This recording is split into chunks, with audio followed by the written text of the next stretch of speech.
थोड़े ऑकवर्ड अंदाज में जेंग बोला कि ये सब अभी भी एक सपने जैसा लग रहा है।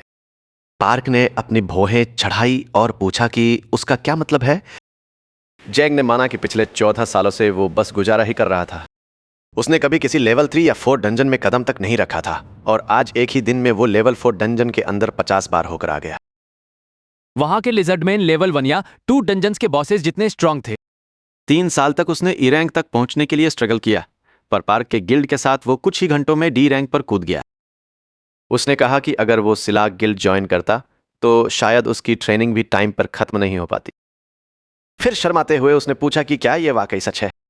पार्क ने मजाक किया कि अगर सबूत चाहिए तो वो उसे थप्पड़ मार सकता है, पर जेंग हंसा और बोला कि वो सपना देखते रहना ही पसंद करेगा। जल्द ही कार अवेकन डिपार्टमेंट पहुंच गई और जुनहो चिल्लाया कि सब लोग अब जाग जाओ। पार्क ने उनसे कहा कि सब जल्दी खत्म करो। इसके बाद वो लोग लॉबस्टर खाने जाने वाले थे। एनर्जी टेस्ट रूम में हवा में बिजली कड़कने लगी और उन चिंगारियों के बीच अजीब सी आंखें दिखने लगी। पार्क को डिवाइस से कुछ आवाजें सुनाई दी और उसे रियलाइज हुआ कि वो जितना स्ट्रांग बनेगा वो आवाजें उतनी ही साफ सुनाई देंगी। उसे याद आया कि मिसो ने कहा था कि ये डिवाइस एक इंग्लिश साइंटिस्ट ने बनाया है और वो उसे बताएगी जब वो मीटिंग अरेंज कर पाएगी। पार्क ने पहले ही डिसाइड कर लिया था, वो इंग्लैंड जाकर उस आदमी से मिलना चाहता था। हान ने रिजल्ट्स देखे और बोला कि ये नंबर तो सी रैंक से कहीं ऊपर है, तो उन्होंने उसे सिर्फ वहीं रैंक क्यों किया। फिर भी उसने उसे बधाई दी। पार्क को यह बात फनी लगी कि उन्हें अब जाकर उसका लेवल समझ आ रहा है। ऐसा लग रहा था कि सिर्फ वही अकेला है जो दूसरे लोगों के लेवल्स देख सकता है। वो एक स्टाफ मेंबर के पास गया और पूछा कि उनका ये सिस्टम आखिर बनाया किसने है। हान ने हैरान होकर कहा कि ऐसा फील होता है जैसे ये अवेकनिंग की शुरुआत से ही मौजूद था। स्टाफ मेंबर ने बताया कि यह किसी पुरानी लेजेंड जैसा है जिसे गॉडस्टोन कहते हैं। ग्रेट कैटाक्लिज्म के बाद वो आइटम मिला था और उसी की वजह से स्पेशल इंजीनियरिंग में इतनी तरक्की हुई। हान ने कहा कि उसने ये कहानी पहले भी सुनी है। क्यूरियस होकर पार्क ने पूछा कि वो पत्थर असल में था क्या। स्टाफ मेंबर ने समझाया कि ग्रेट कैटाक्लिज्म के बाद यूरोप में कहीं सिंबल से भरा एक लाल पत्थर मिला था। तब से यूरोप के हर अवेकंड इंसान के पास एक इंटीग्रेटेड इंटरफेस आ गया। लोग मानने लगे कि उस पत्थर में कोई ईश्वरीय मैसेज है। उसके कमांड्स डिकोड होने के बाद उसके टुकड़े पूरी दुनिया में भेज दिए गए। इसी वजह से अवेकंड लोग अपना इंटरफेस यूज कर पाते हैं और एक टुकड़ा इस डिपार्टमेंट के प्रोसेसर में भी लगा है। यही चीज इस इंटरफेस सिस्टम को पावर देती है। पूरा ग्रुप सन्न रह गया। उन्होंने पहले कभी ऐसा कुछ नहीं सुना था। पार्क ने फिर पूछा कि आखिर डिकोड क्या किया गया था। उस आदमी ने कहा कि उसमें डंजन वर्ल्ड के basics, level system, special energy, यह सब कुछ शामिल था। पार्क बोला कि यह सब सुनकर तो ऐसा लग रहा है जैसे यह सब गॉड के प्लान का हिस्सा है। बिल्डिंग से बाहर निकलते वक्त भी पूरा ग्रुप इसी बारे में बात करता रहा। पार्क सोचने लगा कि आखिर कोई भगवान को ढूंढ कैसे सकता है, तो हान बोला कि शायद मरने के बाद ही। पार्क ने फिर वंडर किया कि क्या किसी रेड के दौरान एटॉमिक एनर्जी इंजेक्ट करके आर्टिफिशियल अवेकन बनाया जा सकता है, पर हान ने उसे तुरंत चुप करा दिया और कहा कि यह सब सिर्फ फैंटेसी है। अवेकनिंग के लिए स्पेशल कंडीशंस की जरूरत होती है। पार्क आगे बढ़ा और सबको लेवल अप करने के लिए बधाई दी। जेंग बार बार यही कह रहा था कि यह सब अभी भी एक सपने जैसा है और पार्क हंसते हुए पूछने लगा कि वो इसे कितनी बार दोहराएगा। तभी जुनहो ने कहा कि उसका लेवल रिसेट हो गया है, जिसे सुनकर बाकी सब हैरान रह गए। उसने समझाया कि असल में उसका लेवल बढ़ गया था। पार्क ने पूछा कि क्या उसे वो ओर्क डंजन याद है और जुनहो कराहने लगा। क्या वो वाकई वहां वापस जाना चाहता था? मुस्कुराते हुए पार्क ने कहा कि अपने नए लेवल के साथ वो और भी ज्यादा भेड़ियों को टेम कर सकता है। अब फैमिली को बड़ा करने का टाइम आ गया था। हान ने पूछा कि आगे क्या करना है, तो पार्क ने यांग के साथ रेड्स मारने को कहा ताकि वो एक्सपीरियंस अर्न कर सके और टीम वर्क बना सके। एहसानमंद होकर जेंग ने पार्क को कैप्टन बुलाया। जिन्होंने कहा कि पार्क के साथ रेड मारना बहुत सही है और हान ने आगे जोड़ा कि नए लेवल्स के साथ उनके गवर्नमेंट बेनिफिट्स भी बढ़ जाएंगे। जिन्होंने पलटकर जवाब दिया कि उसकी परवाह क्यों करनी जब वो डंजन में पहले ही इससे कहीं ज्यादा कमा चुके हैं। हान ने इस बारे में सोचा, फिर वो मान गया। वो वाकई अब रईस बन चुके थे। मोक ने अपने सीरियस अंदाज में कहा कि उसके हिसाब से उनकी कमाई लगभग 5 बिलियन के आसपास थी। हान ने बताया कि उन्हें बहुत सारे ब्लड क्रिस्टल्स भी मिले हैं। जुनो यांग की तरफ मुड़ा और बोला कि वो बताना भूल गया था कि गिल्ड हर चीज का आधा हिस्सा रखती है और बाकी रेड मेंबर्स में बांट दिया जाता है। जैंग के होश उड़ गए जब उसने देखा कि उसे 500 मिलियन भेजे गए हैं। शर्मिंदा होकर उसने कहा कि उसने इतना कमाने के लिए कुछ खास नहीं किया है। हान ने उसे बताया कि पार्क बस काफी जेनरस है, पर जैंग फिर भी इसे एक्सेप्ट नहीं कर पा रहा था। तभी हान अचानक चिल्लाया कि उसे जोरों की भूख लगी है और सबको लॉबस्टर खाने चलने के लिए कहा। हान ने अचानक अपना सिर पकड़ लिया और चिल्लाया कि वो कोई बहुत बड़ी चीज भूल गया है। बाकी सब उछल पड़े और पूछा कि क्या गड़बड़ हो गई है। आंखों में आंसू लेकर हान चिल्लाया कि वो शायद जल्द ही मारा जाएगा। पूरा ग्रुप उसे कंफ्यूजन में घूरने लगा और पूछा कि भला उसे कोई क्यों मारेगा। थोड़ी देर बाद वो लोग एक रेस्टोरेंट पहुंचे। सारे लड़के हान के लैपटॉप के चारों ओर जमा हो गए और स्क्रीन पर मौजूद अमाउंट देखकर यांग के होश उड़ गए। जिन्होंने उन ट्रांसफर से जुड़े नाम पढ़े और वो एकदम शॉक रह गया। हान ने रोते हुए कहा कि ये पैसे पक्का याकुजा की तरफ से आए हैं। जिन्होंने पूछा कि याकुजा को अभी अभी वापस आए हंटर से क्या लेना देना, तो हान बोला कि उनके मैसेज पार्क की प्लांट उगाने वाली पावर के बारे में थे। चूंकि बहुत सारी फार्मलैंड तबाह हो चुकी थी, इसलिए अब ज्यादातर खाना प्लैनेट उरुका से आता था। बार्क की एबिलिटी किसी देश की फूड प्रॉब्लम को अकेले सुलझा सकती थी। हान ने एक नर्वस स्माइल दी और कहा कि जब तक उनके पास पार्क है, कोई भी डिजास्टर नामुमकिन नहीं लगेगा। पार्क ने फिर पूछा कि हान को ऐसा क्यों लगा कि उसे मार दिया जाएगा। हान ने कहा कि ये पैसे तो बस शुरुआत थी। वो एक मीटिंग चाहते थे और अगर वो 2 दिन में नहीं पहुंचा तो उसका गेम ओवर हो जाएगा। पार्क सीरियस हो गया और बोला कि उसने पहले ही कह दिया था कि वो नहीं जा रहा। हान ने बताया कि वो लगातार दबाव बना रहे थे और उसने याद दिलाया कि एक बार नशे में उसने मैसेज कर दिया था कि पार्क के पास उनसे मिलने तक के पैसे नहीं हैं। जैंग ये सुनकर सन्न रह गया। पार्क ने शांति से पूछा कि आखिर वो उससे चाहते क्या है। हान ने उसे एक वीडियो रिकॉर्ड करने की भीख मांगी, वरना वो उसके साथ कुछ बहुत बुरा कर देंगे। पार्क तुरंत मान गया। हान उछलकर खड़ा हुआ, झुककर उसे सलाम किया और रोते हुए उसका शुक्रिया अदा करने लगा। उसने कहा कि वो सारा पैसा गिल्ड के लिए यूज करेगा और मजाक में यह भी कह दिया कि इस यूट्यूब चैनल का नाम बदलकर पार्क का गिल्ड रख देना चाहिए। पार्क ने उनसे जल्दी करने को कहा ताकि वो लोग लॉबस्टर खाने जा सके। सब मान गए क्योंकि सबकी भूख के मारे बैंड बजी हुई थी।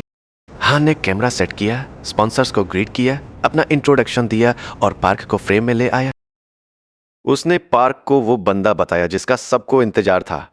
फिर बाकी सब उस पर छोड़कर खुद साइड हो गया। पार्क ने सीधे कैमरे में देखा और कहा, मैं कहीं नहीं जा रहा।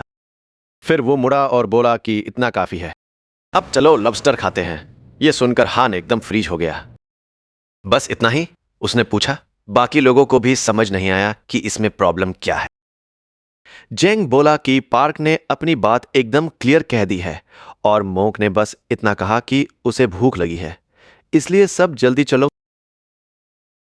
तभी हान को एक मैसेज मिला। उसने पढ़ा कि अगर पार्क उनके पास नहीं आएगा तो वो खुद उसके पास आएंगे और पूछा कि क्या ये चलेगा। सब लोग काफी हैरान दिखे। हान ने कहा कि वो यहां आकर पार्क से सीरियसली बात करना चाहते हैं। पार्क ने बस इतना कहा, उन्हें बोल दो कि ठीक है।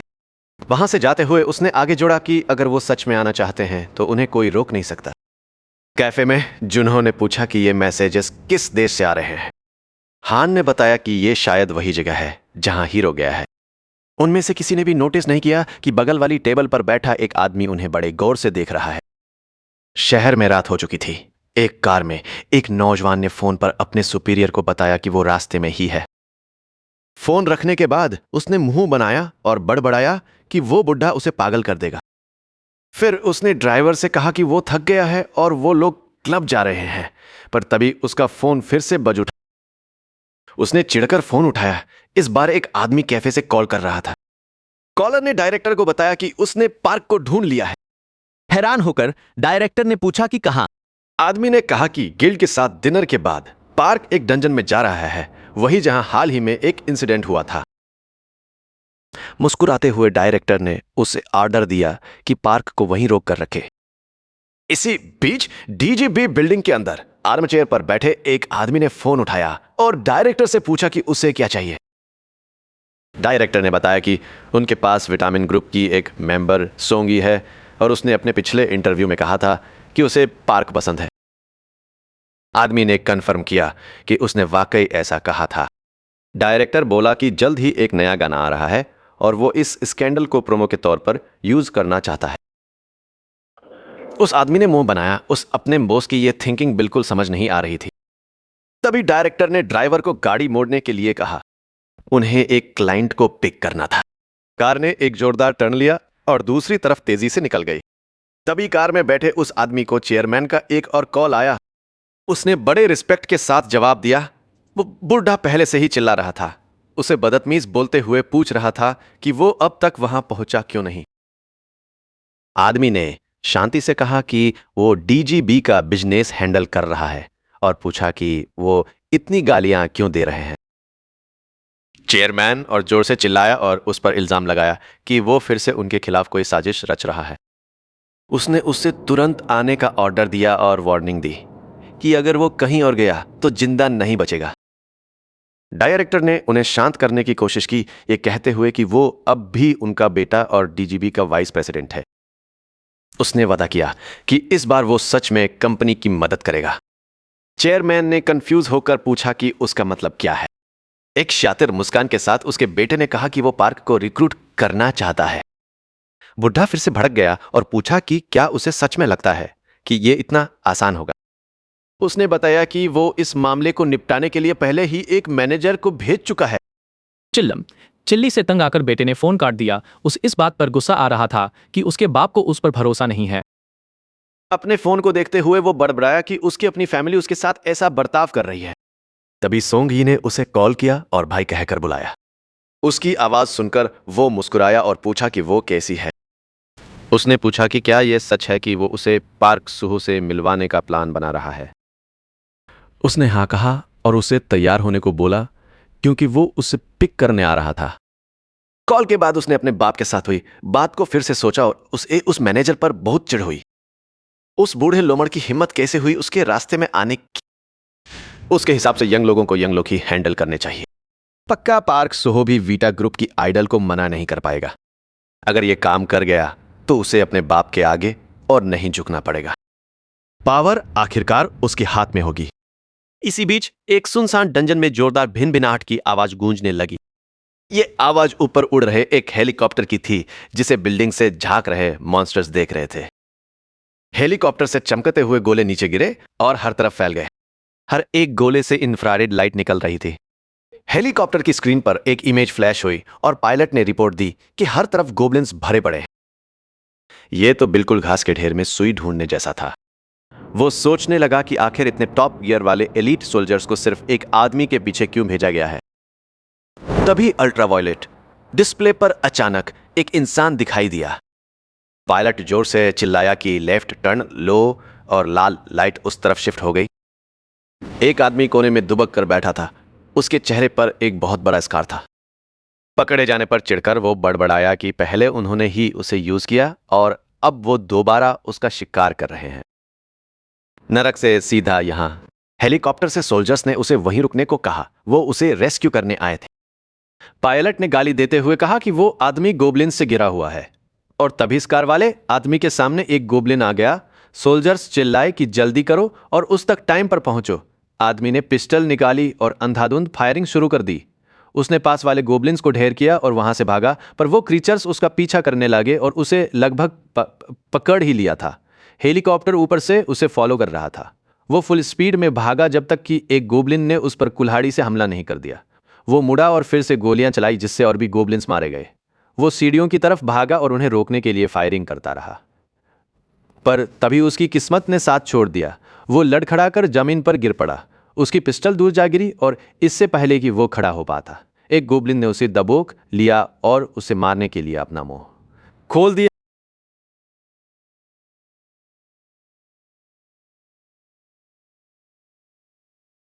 बिल्कुल आखिरी सेकंड में एक परफेक्ट शॉट से उसका सिर उड़ गया। कांच के टुकड़े बिखर गए जब एक स्क्वाड खिड़कियां तोड़कर अंदर घुसा। आदमी ने पुरानी डीजीबी टीम को पहचान लिया और उसे रियलाइज हुआ कि अब भागने का कोई रास्ता नहीं बचा है। उसने गाली दी और फिर उसकी नेचुरल कॉजेस से मौत हो गई। इधर एक काली कार शहर में तेजी से दौड़ रही थी। डैशबोर्ड पर ग्रुप एक्स की एक इमेज फ्लैश हुई। आदमी ने फोन उठाया और उसे खबर मिली कि टारगेट को कैप्चर कर लिया गया है।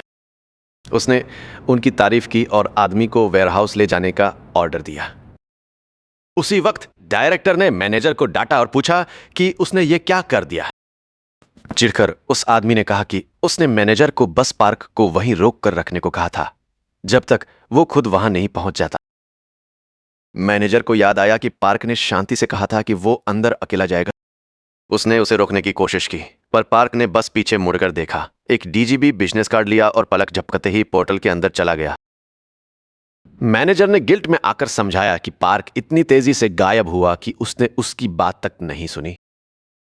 डायरेक्टर दूसरी तरफ मुड़ गया और बोला कि उसे कोई बहाने नहीं चाहिए। मैनेजर ने फिर से माफी मांगी और पूछा कि पिछली बार इस डंजन में कितना टाइम लगा था। मैनेजर ने बताया कि पेयर्स में इसमें 4 दिन लगे थे। आदमी ने मुंह बनाया, अकेले तो इसमें कम से कम 8 दिन लगेंगे। डायरेक्टर सन्न रह गया। क्या पार्क ने वाकई उस लेवल 5 डंजन में अकेले एंट्री कर ली थी? तभी कार की खिड़की नीचे हुई और एक लड़की ने पूछा कि उसे पार्क से मिलने का मौका कब मिलेगा।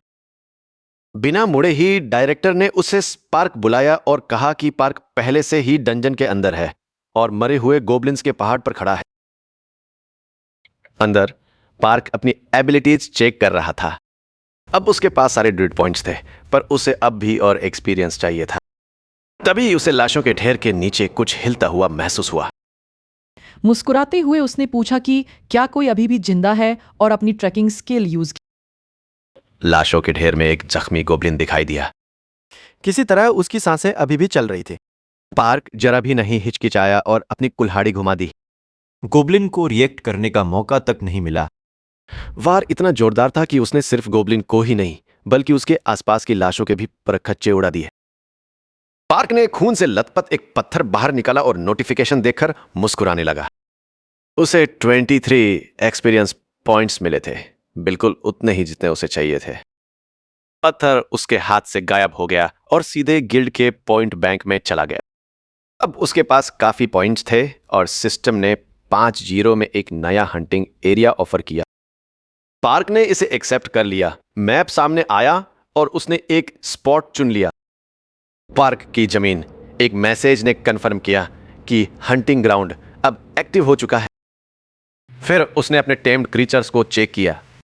इसकी लिमिट 100 थी और उसके पास अब तक 24 थे, जिसमें एक हाइब्रिड भी शामिल था। पार्क ने तुरंत अंदाजा लगा लिया कि वो हाइब्रिड पक्का बीकू ही होगा। तभी ऑर्क्स का एक और ग्रुप वहां आ गया और सिस्टम ने एक समन कमांड सेट करने का सजेशन दिया।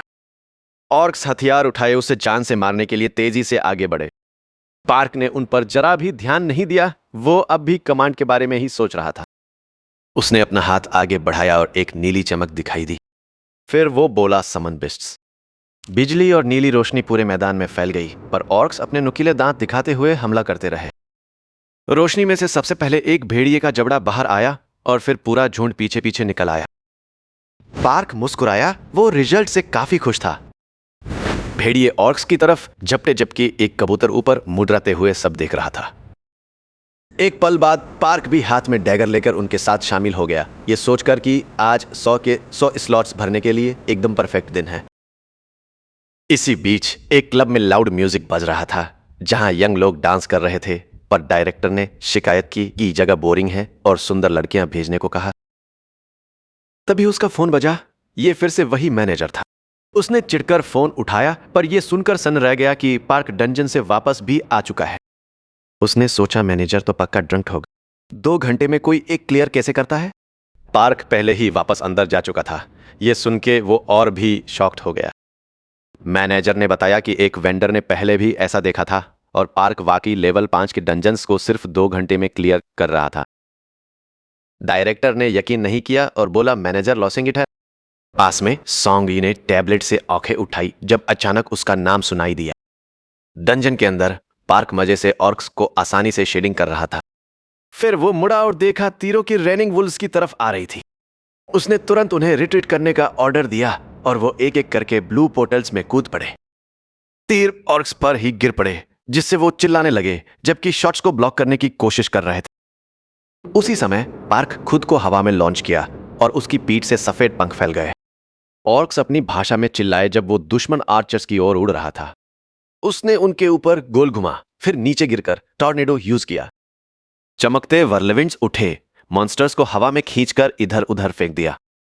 फिर कुछ और उसकी आंखों में कैच्ड हो गया। उसने एक झलक दी और देखा एक बड़ा क्रीचर आसमान से गिर रहा था।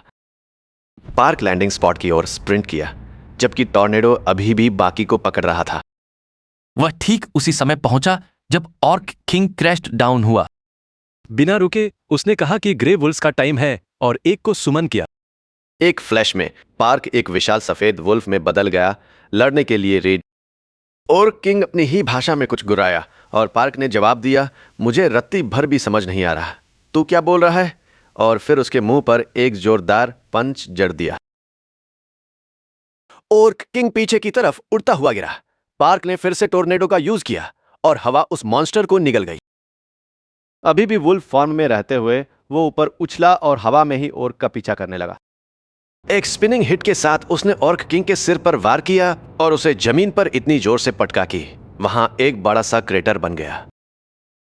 पार्क उसके ऊपर लैंड हुआ और एक आखिरी ब्लो के साथ उसे खत्म कर दिया।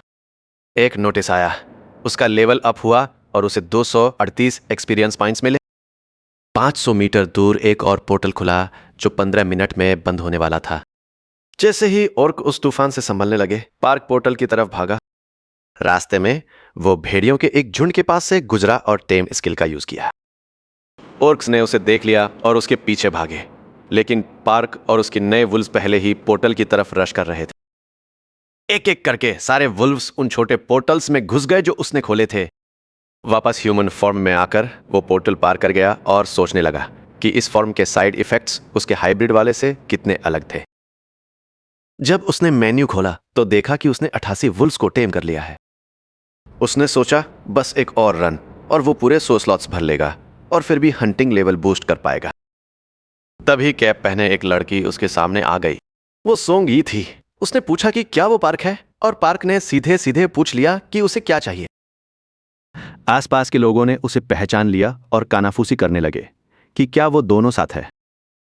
डेटिंग रूमर्स फैलने लगे, जबकि मैनेजर ने डायरेक्टर को कॉल करके बताया कि वो दोनों आखिरकार मिल गए हैं। डायरेक्टर का चेहरा चमक उठा। उसने पूछा कि क्या वो फाइनली पार्क को पकड़ने वाले हैं। मैनेजर ने कहा कि सोंगी प्रोग्रेस कर रही है और पार्क भी काफी अच्छा रिएक्ट कर रहा है। डायरेक्टर हंसा और बोला कि आखिर पार्क भी तो एक मर्द ही है। सोंगी ने पार्क का हाथ पकड़ा और मैनेजर ने एक्साइटमेंट में बताया कि वो दोनों एक कैफे जा रहे हैं। डायरेक्टर ने कहा कि उसे उससे यही उम्मीद थी और सबको क्लोजली वॉच करने को बोला।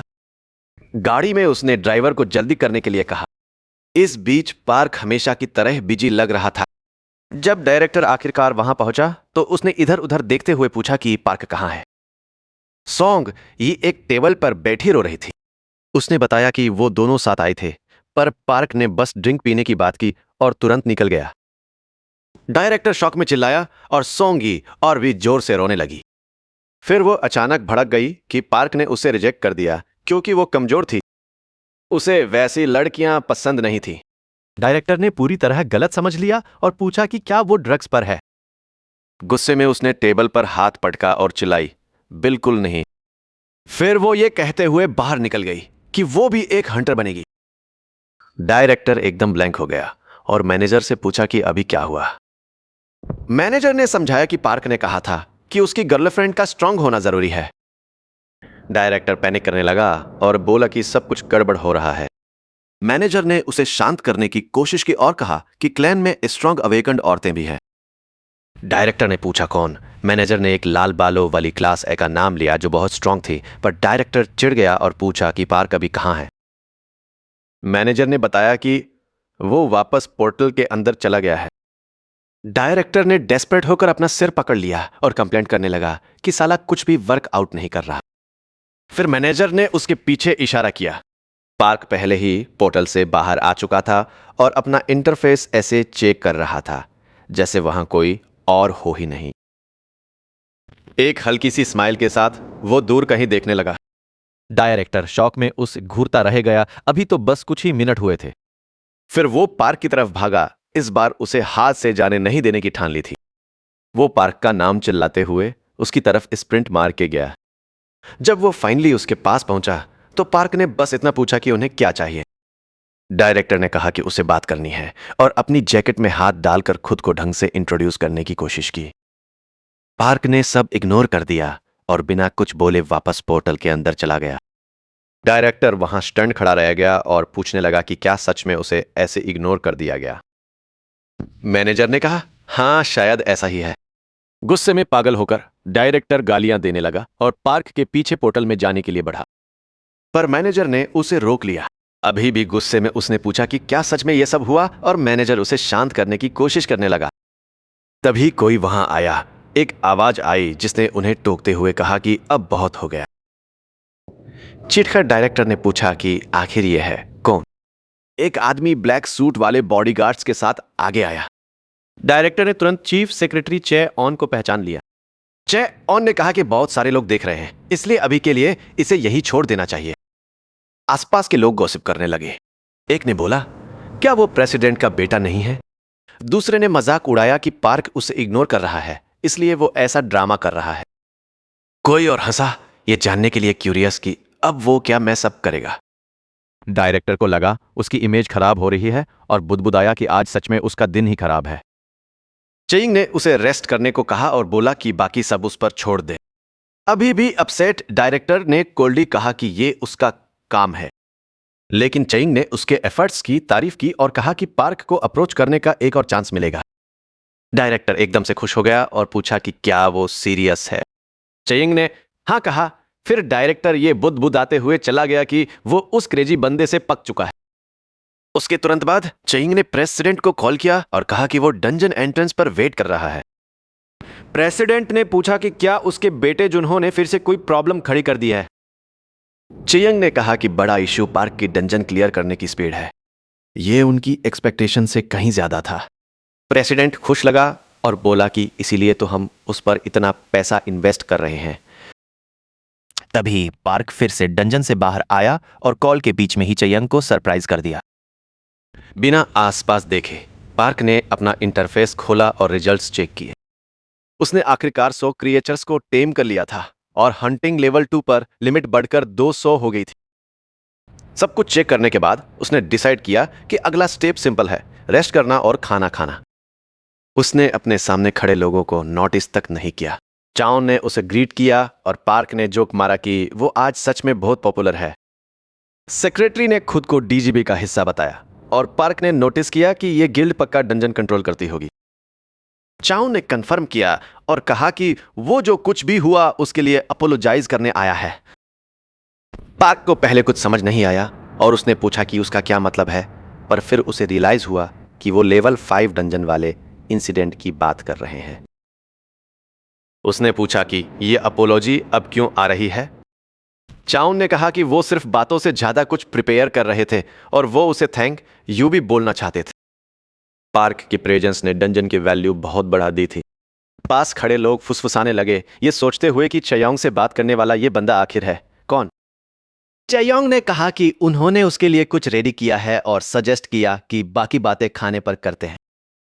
क्योंकि उसे भूख लगी थी, पार्क तुरंत मान गया और बोला कि उसे खाकर खुशी होगी। चयोंग ने कहा कि कार्स रेडी हैं। पार्क ने रिमार्क किया कि उनका टेस्ट काफी अच्छा है और सेक्रेटरी ने पूछा कि क्या उसे वो पसंद आए।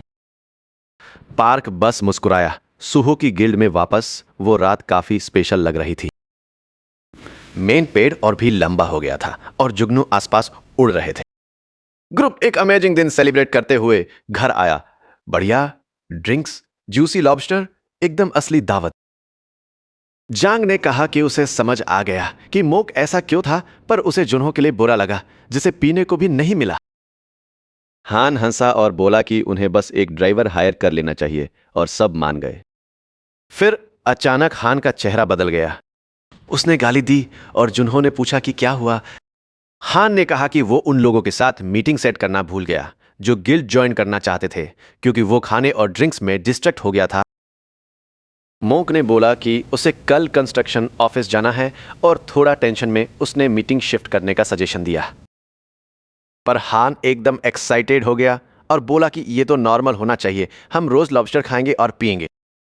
उसने चैट चेक की और बोला कि ये तो शिकायतों से भरा पड़ा है। फिर उसने जुनो की तरफ देखा और पूछा कि क्या वो खुद रिक्रूटिंग का काम संभाल लेगा। जुनो ने कहा कि वैसे भी ये उसी का काम था। उसके पास अभी भी लाइसेंस नहीं था और गिल्ड में उसका नाम बस एक डोरमैन की तरह था। जुनो एकदम हैरान रह गया और मोंक ने बोला कि सबसे पहले उसे उस लाइसेंस की जरूरत है। जुनो ने कहा कि फाइनली वो कल से प्रोसेस शुरू कर सकता है। जांग ने उन्हें वार्न किया कि आगे और भी टफ दिन आने वाले हैं, क्योंकि उन्हें अभी बहुत सारे रेड्स ज्वाइन करने हैं। चैओल ने माफी मांगी, पर हान ने बोला कि पार्क कुछ ना कुछ जुगाड़ कर ही लेगा। मोंक मान गया। गिल्ड लीडर को पता होगा कि इस प्रॉब्लम को कैसे हैंडल करना है। तभी गुनवू भागकर उनके पास आया और उछलकर अपने पापा की गोदी में चढ़ गया। दादी ऊपर से देख रही थी। उन्होंने सबको अंदर आते देखा और जुन्हों ने अपने बेटे को जोर से गले लगा लिया। हान भी दादी को देखकर खुश हो गया, जिनके हाथ में लॉबस्टर्स से भरा एक बॉक्स था। उन्होंने पूछा कि तुम लोग इतनी देर से कहां थे। उन्होंने बताया कि वो काम कर रहे थे। फिर थोड़ी देर ड्रिंक्स के लिए रुक गए और जाहिर है गिफ्ट के तौर पर लॉबस्टर्स भी लाए। पार्क ने अपने भरे हुए पेट पर हाथ फेरा और बोला कि खाना एकदम अमेजिंग था। सेक्रेटरी खुश थी कि उसे खाना पसंद आया। पार्क ने पूछा कि क्या ये फैंसी डिशेज और कस्टमाइज्ड एसयूवी थोड़ा ज्यादा नहीं हो गया, पर चोई ने जवाब दिया कि जब कोई पार्क की तरह अपनी जान रिस्क पर डालता है तो कुछ भी ज्यादा नहीं होता। और बस इतना ही नहीं था, अभी और भी गिफ्ट्स बाकी थे। सिटी से काफी दूर लालडी एस कंटेनर से दबी दबी चीखें आ रही थी। एक खून से लथपथ आदमी चिल्लाया कि बस अब उसे मार ही डालो। पार्क को अब थोड़ा सस्पिशियस लगा। उसने पूछा कि क्या यह माफी बस एक ग्रैंड फिस्ट का बहाना थी। चोई उसके जोक पर हंसा, फिर एकदम सीरियस हो गया। पार्क ने पूछा कि वे एक्चुअली चाहते क्या हैं। चोई ने कहा कि वे पार्क के गिल्ड के साथ एक ऑफिशियल पार्टनरशिप चाहते हैं। उसने समझाया कि सिटी में 12 सेक्टर्स हैं, पर DGB का अभी भी किसी पर कंट्रोल नहीं है, क्योंकि उनके पास कोई लेवल 6 कॉम्बैट टीम नहीं है। इतने पैसे होने के बाद भी वे एक टीम नहीं बना पाए। पार्क ने कहा कि इससे तो उनके प्राइड को काफी चोट पहुंची होगी। सेक्रेटरी ने एग्री किया, खासकर के लिए यह बात बिल्कुल सच थी। पार्क ने मुंह पर बोल दिया कि उसे किसी सेक्टर को रिप्रेजेंट करने में कोई इंटरेस्ट नहीं है, पर चोई ने तुरंत क्लियर किया कि वे उसे ज्वाइन करने के लिए नहीं कह रहे। वे पार्क की गिल्ड के साथ मिलकर एक 13वां सेक्टर बनाना चाहते थे। चोई ने समझाया कि अभी के सेक्टर्स लेवल 6 गिल्ड्स के इर्द गिर्द हैं, पर वे गिल्ड्स पूरी तरह ओवरलोडेड हैं। लोग डरे हुए हैं और अगर कोई 13वां सेक्टर आता है जहां वे सेफ फील करें तो हर कोई वहीं शिफ्ट होना चाहेगा। लैंड प्राइसेस एकदम शूट अप हो जाएंगे और उन्हें यकीन है कि पार्क की गिल्ड उस उम्मीद का चेहरा बन सकती है। उसने पूछा कि क्या गिल्ड में कुछ स्ट्रगल्स चल रहे हैं। बिल्कुल थे, पैसा, लोग और एक्सपीरियंस। अगर पार्क डंजन्स हैंडल करता रहा तो DGB बाकी सब देख लेगा, मैनेजमेंट से लेकर गवर्नमेंट सपोर्ट तक। पार्क ने कहा कि उनके पास एक्चुअली पैसा और एक्सपीरियंस तो है, जिस चीज की कमी थी वो थी पावर। फिर भी चोई ने कहा कि उसे गिल्ड में पोटेंशियल दिख रहा है और पूछा कि क्या पार्क और उसकी टीम इस चैलेंज के लिए रेडी है। पार्क ने अपने दोस्तों के बारे में सोचा और वो थोड़ा अनश्योर था। फिर चोई ने थोड़ा और जोर दिया, बड़े गिल्ड्स को हमेशा गवर्नमेंट के बजाय कंपनियों से सपोर्ट क्यों मिलता है। उसने कहा कि DGB को इससे बेटर पार्टनर नहीं मिलेगा। पार्क को रियलाइज हुआ कि इससे उन्हें डंजन्स पर पूरा कंट्रोल मिल जाएगा। ऑनेस्टली ये सुनने में तो ग्रेट लगा, पर उसने कहा कि वो इस बारे में केयरफुली सोचेगा। एक नया सेक्टर एक दिन में नहीं बन सकता। इस जवाब ने भी चोई को सरप्राइज कर दिया और उसने उसे थैंक्स कहा। उसने सुना था कि पार्क बस एक गूफू सा बंदा है जो गिफ्ट्स देखकर पिघल जाता है। शायद वो गिफ्ट्स उतने अच्छे नहीं थे। पार्क खड़ा हुआ और बोला कि उसे अब निकलना होगा। चोई ने उसे रोका और कहा कि अभी एक और गिफ्ट बाकी है। सेक्रेटरी ने कहा कि उसे ढूंढने में बहुत मेहनत लगी है। पार्क ने पूछा कि उनका मतलब किससे है। चोई ने रिवील किया कि वांटेड लिस्ट में आने के बाद डेट कंपनी का फॉर्मर डायरेक्टर भागकर छिप गया था। DGB के लोगों ने उसे ट्रैक कर लिया और अब वो पार्क के हाथों में था। ऑफिशियली उसे पकड़ते वक्त मरा हुआ डिक्लेयर कर दिया गया है। सरप्राइज होकर पार्क ने कहा कि उस आदमी ने बहुत से लोगों को हर्ट किया है। फिर उसने चोई से कहा कि वो उसके साथ जैसा चाहे वैसा डील करे। सेक्रेटरी थोड़ा कंफ्यूज लगा तो पार्क ने एक्सप्लेन किया कि वो आदमी वैसे भी खत्म हो चुका है। उस पर टाइम क्यों वेस्ट करना? चोई ने पूछा कि क्या वो सच में इतने सब के बाद उससे नहीं मिलना चाहता। पार्क ने बोला कि ये तो उसके लिए भी बहुत ज्यादा था। उसने मजाक मजाक में उस बंदे को वापस डंजन में डालने की बात भी कह दी। फिर अचानक पार्क को एक मस्त आइडिया आया और उसने सबको वेट करने को बोला। उधर जुनो हग्स में दबा हुआ था और उसका बेटा स्कूल की सारी बातें शो ऑफ कर रहा था। तभी अचानक उसका फोन बज उठा। उसने कॉल उठाया, उसके भाई का फोन था। पार्क की पूरी बात सुनकर जुनो एकदम हैरान होकर बोला, सीरियसली? अभी के अभी? पार्क ने बोला, हाँ भाई, अभी। जुनहो ने पूछा कि माजरा क्या है, और जब उसे पता चला कि कोई उससे मिलना चाहता है तो वो और भी ज्यादा कंफ्यूज हो गया। पार्क ने बोला कि वो एड्रेस टेक्स्ट कर देगा। जब उसने डीजीबी का जिक्र किया तो जुनो ने मुंह बनाया और पूछा कि ये आखिर है क्या भला? गाड़ी में बैठते ही पार्क ने बोला कि वो अब निकल रहा है। उसने ये भी कहा कि ये वाला मामला वो अपने छोटे भाई के भरोसे छोड़ रहा है। सेक्रेटरी ने हाँ में सिर हिलाया और बोला कि अगर पार्क को कुछ भी चाहिए तो वो लोग रेडी हैं। इतनी रात गए भी डीजीबी बिल्डिंग की हर खिड़की से लाइटें चमक रही थी। प्रेसिडेंट ने मिसो के बॉस को कॉल घुमाया और पूछा कि क्या वो अभी भी ऑफिस में ही बैठा है। उस आदमी ने बोला, हाँ, पर क्यों? प्रेसिडेंट ने बताया कि उनकी पार्क से मीटिंग काफी अच्छी रही और फिर इसके लिए उसे थैंक यू बोला। पर उस बंदे ने बोला कि थैंक्स की कोई जरूरत नहीं है, उसे बस अपने इन्वेस्टमेंट पर बढ़िया रिटर्न चाहिए क्योंकि लोग जल्द ही पार्क की जमीन की तरफ मूव करने लगेंगे। उसने ये भी कहा कि उन्हें इंफ्रास्ट्रक्चर और हाउसिंग का काम फटाफट दोबारा शुरू करना होगा। बॉस ने बोला कि ऐसे टाइम पर तो सबको एक दूसरे की हेल्प करनी ही पड़ती है। इसी बीच जुनो उस एड्रेस पर पहुंचा और दो आदमी ने उसका स्वागत किया। नाम कंफर्म करने के बाद उन्होंने उसे कंटेनर तक ले गए। अंदर एक आदमी चिल्ला रहा था, गालियों में फेंक रहा था, खाना मांग रहा था और बाहर निकलते ही सबको मारने की धमकी दे रहा था। तो यह वही लड़का था जिसे डीजीबी ने पकड़ लिया था। वो जो मैंने कहा था ने नेचुरली मर गया। जब दरवाजा खुला उसकी टोन एकदम बदल गई। उसने कहा कि वो इरादा नहीं था, माफी मांगी और कहा कि बस बहुत भूखा था। जुनो अंदर कदम रखा और वो आदमी फ्रीज हो गया। उसने उसे पहचान लिया और धीरे धीरे एक नेस्टी स्माइल बना ली। जुन्हो ने बस चुपचाप जवाब दिया। आदमी ने पूछा कि वो वहां क्या कर रहा है और जुन्हो ने कहा कि किसी ने बताया कि वो उसे मिलना चाहता है। आदमी ने कहा जुन्हो नहीं बदला है और पूछा कि क्या पार्क भी आया था। जब उसने न सुना तो राहत की सांस लेते हुए मुस्कुरा गया। जुन्हो ने पूछा कि वो क्या चाहता है और आदमी ने कहा कि वो माफी मांगना चाहता है। उसने कहा कि उसने जुन्हो पर अटैक किया क्योंकि जुन्हो के फ्रेंड ने दूसरों को मार दिया और उसने कंट्रोल खो दिया और अब उसे रिग्रेट है। जुन्हो ने कहा कि उसे समझ आया, वो अब पुराना मामला है। आदमी ने उसका थैंक्स किया और लेवल 5 डंजन की घटना का जिक्र किया। उसने इंसिस्ट किया कि वो वही नहीं था जिसने उस व्यक्ति को वहां भेजा। जुन्हो के डाउट को देखते हुए उसने पूछा कि क्या एक छोटा टाइम डेब्ट कलेक्टर वाकई ऐसा कर सकता है। उसने कहा गवर्नमेंट और डीजीबी ही थे जो पार्क को यूज करने की कोशिश कर रहे थे और वो बस फॉल गाय था। जुनो चुपचाप सुनता रहा, फिर बोला कि वो उसके लिए काफी टफी रहा होगा। वो आदमी बोला कि हाँ, उसका बिजनेस बर्बाद हो गया था और वो गॉब्लिन से भरे खंडहरों में छुप रहा था, सोचता रहा कि यही मर जाएगा। जुन्हो बोला कि ये दुखद है, लेकिन अगर बस इतना ही है तो मैं जा रहा हूं।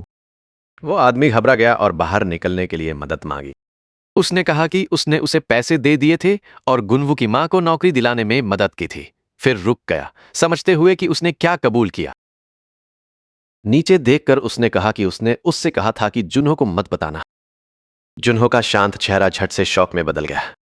उसने पूछा कि वो किस तरह की नौकरी थी। वो आदमी बोला कि वो पहले एक रोजगार सेंटर चलाता था और गुनवू की मां काम की भीख मांगते मांगते उसके पास आई थी। उसने याद किया वो दिन जब उन्होंने जुन्हो के अपार्टमेंट में धावा बोला और सिर्फ वो बच्चे को पकड़े हुए मिली। उसने पूछा कि जुन्हो कहाँ है। उसने कहा कि कर्ज लगातार बढ़ता जा रहा है और अब बहुत बड़ा हो गया है। औरत कांपने लगी और रो पड़ी, उनसे विनती करती हुई कि उसे मारो मत। उसने उसका चेहरा पकड़ लिया और कहा कि वह ऐसी खूबसूरत औरत को कभी नहीं मार सकता। फिर उसने पूछा कि क्या जुनो इस सारे दर्द के लायक है। उसने पूछा कि क्या उनके पास पर्याप्त खाना भी है। फिर मदद की पेशकश की, कहा कि उसकी जैसी मेहनती औरत 3 महीने में ही कर्ज चुका सकती है। लेकिन वह रोते रोते पीछे हट गई और उससे विनती करती रही कि ऐसा मत कर। फिर भी उसने नकद का ढेर निकालकर पूछा कि क्या वो उस तरह की जिंदगी से थक नहीं गई। कहा कि एक औरत की जिंदगी एक पल में बदल सकती है। उसने पैसे और एक कागज जिस पर फोन नंबर लिखा था छोड़ दिया और कहा कि जब भी तैयार हो कॉल कर ले। जैसे ही वह गया, उसने चेतावनी दी कि अगर अगली बार उसके पति नहीं आए तो उसे मरना पड़ेगा। वो बंद हो रहे दरवाजे को घूरती रही। उसकी आंखों में डर और टीयर्स भर गए थे।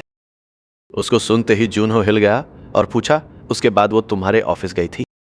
वो आदमी ने बताया कि जूनहो गायब होने के बाद गुनवू की मां बेताब होकर उसके पास आई, लड़के को थामे हुए और नौकरी के लिए भीख मांगी।